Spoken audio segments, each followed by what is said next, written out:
બ્રહ્મ social group ભરૂચની 9મી વાર્ષિક સાધારણ સભા સંપન્ન. આગામી આયોજનો અંગે થઈ ચર્ચા વિચારણા. ભરૂચ નજીક આવેલ દાદાની વાડી, કડોદ ખાતે બ્રહ્મ સોશિયલ ગ્રુપ ભરૂચની 9મી વાર્ષિક સાધારણ સભા સંસ્થાના પ્રમુખ યોગેશભાઈ જોશીના અધ્યક્ષસ્થાને યોજાઈ ગઈ હતી. આ વાર્ષિક સાધારણ સભામાં રજૂ કરવામાં આવેલા તમામ એજન્ડાઓ સર્વાનુમતે મંજૂર કરવામાં આવ્યા હતા.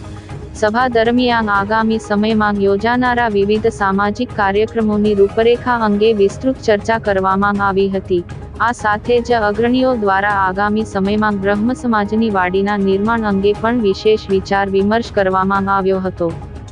આ બેઠકમાં બ્રહ્મ સોશિયલ ગ્રુપના સ્થાપક રજનીકાંતભાઈ રાવલ, પ્રમુખ યોગેશભાઈ જોશી, સેક્રેટરી જાગેશભાઈ પંડ્યા તેમજ અગ્રણીઓ ક્ષિતિજ પંડ્યા, અજયભાઈ વ્યાસ અને પ્રદીપભાઈ રાવલ સહિત મોટી સંખ્યામાં સમાજના શ્રેષ્ઠીઓ ઉપસ્થિત રહ્યા હતા. હાલમાં જે સાંપ્રદાયિક પરિસ્થિતિ છે, બધા મોબાઈલ યુનિવર્સિટીના એટલે કે વોટ્સઅપ યુનિવર્સિટીની ઘણી બધી માહિતીઓ જાણકાર બધા પાસે છે. તો વિશેષ કે એના વિશે કહેવાનું નથી.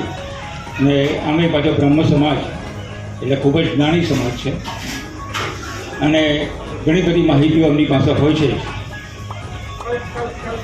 હાલમાં ઘણી બધી ઘટનાઓ એવી બની કે જે ઘટનાની અંદર સમાજે એમનું પોતાનું જે એક્ટિવિઝમ બતાવવું જોઈતું હતું, એ એક્ટિવિઝમ આટલા સેન્સિબલ અને સેન્સિટિવ વિષય ઉપર ક્યારેય પણ બતાવ્યું ન હતી.